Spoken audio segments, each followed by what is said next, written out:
Hi everyone, I hope you're having a good evening. My name is Gabby Williams, formerly Miss Silva for any of you who I've met before, and I will be your student's English 3 teacher this year. So I have the syllabus pulled up in front of us. I'm not going to go over the entire thing, but I do want to touch on some key points to hopefully let you in on what we will be doing this year with your students in junior level 3 English. So I do work pretty closely with the prep level English 3 teachers. So a lot of the things we will be doing in our supported English class this year will look the same as what they are doing in prep. We try to do the same novels. We try to even use the same assignments. And what's different about our supported class is we do move at a little bit of a slower pace, hopefully to increase your students' comprehension and understanding, as well as providing modifications and accommodations so they can get that additional support and help that they need. So my goal for your students this year are to write a strong essay with good sophisticated vocabulary. And we're also going to be working on finding textual evidence in a reading and supporting it with a strong analysis. And we also will work with theme, active reading strategies, and annotating strategies in the hopes that they are prepared for not only senior level English, but also if your student is deciding to go to college, I want them to be prepared for college level classes as well. So far this year has gone awesome. It obviously looks a little bit differently behind the cameras, but it has been great to meet your students. We started with an I am poem and everybody did amazing. We were able to share with the class and get a little bit more of an insight into who everybody is. So I was really happy with how that went. Your students might have told you we're now kind of moving into our first unit. The theme of our unit is perseverance through adversity. So we'll be talking a lot about challenges that either characters or real life people have faced and how they have moved through those challenges and overcame. So our first book is going to be Purple Heart. Your students should have it as actually a red cover, but it's called Purple Heart and it is a war book. So we will be reading about a main character who's gone off to war and discussing the challenges he faced and how he overcame those challenges. So I'm really excited to start reading, hopefully here in a couple weeks. So we're excited for that.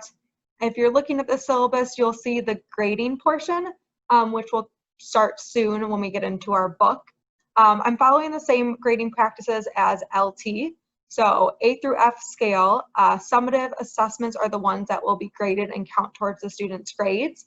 So that will look like tests and papers mostly. And then things like worksheets and quizzes are going to be formative assessments. So you will see those in the grade books. However, they will not affect your students' overall percentage in the class. And the reason for that is because we want to provide a lot of practice before getting to those summative assessments that will affect your student's grade. And hopefully you're able and your student are able to look at those formative assessments to know how prepared they are before we get to the summative. So while students may not feel the want to do these quizzes and worksheets that don't necessarily count towards their grade, it is really important. So they get that practice, but it's also required if your student would like to take a retake. So if a student doesn't do well on a summative test or essay, they do have the opportunity to retake it with me, but there are a couple of steps that they'll have to take before that. One of those being that all of the formative assessments leading up to that summative are completed. So if your student does want to take a retake with me, they'll just have to let me know. We'll have a meeting to go over the mistakes that they made on the first test, just so we can make sure those don't happen again. And then we'll also use those formative assessments as practice before the actual retake. So please remind your students that they can always reach out to me if they didn't do as well as they wanted to on the retake, and we can have a conversation about that. Also, all of our work is going to be in Canvas. So your students all have access to my Canvas page because that's where our Zoom link is, and I've been able to see them all. So that is where all of our worksheets and our calendar is on the front page. Any readings that aren't going to be in our book, your students can use Canvas to find those. And we're also going to be using Google Docs a lot this year. So your student has already set up an English 3 Google folder with me and shared it. So everything that they're working on, they will put in that Google folder so that we're able to have a real-time teaching. So if your student has a document pulled up, I can pull it up at the same time and actually see what they're working on in real time and be able to help in real time as well. So it's the best solution we have to not being in person is to use these shared documents and shared folders. to make sure they're getting the help that they need. My goal is to not give too much homework this year. I know students have a lot going on outside of school, especially being home. I know there's a lot of family in the home and students might still be working or just wanting to get some relaxing time outside. So my hope is that in the 75 minutes we can accomplish everything we need. But of course, I want to encourage your students to read outside of class or contact me if they'd like any extra practice with anything we're doing in class. But my hope is to get it all done when we're together to allow your students that relaxing time after school, whether it be maybe working or just spending time with family. So that is my goal. Of course, if your students want anything extra, please let me know and we can make that happen too. At the bottom of the syllabus, you'll see my office hours. I am in the building from 7:30 until 3 o'clock, 3:15. So and sometimes even later. So please just have your students email me if they need anything.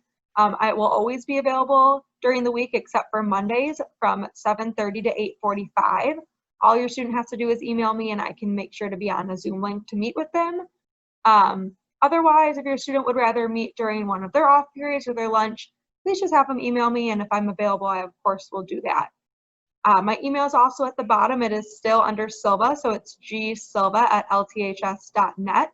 Of course, we're all on our computers a little bit more this year, so I'm checking my email all the time. It's attached to my phone, so I should be able to respond pretty quickly to your students or you if you have any questions.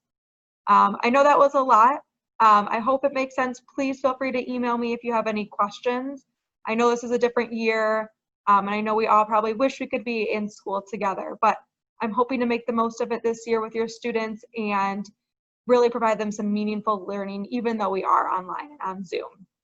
So it was great to talk to you guys. Please, please reach out if you need anything. I'm available, and I hope your student has a great year this year. So thank you and nice to see you.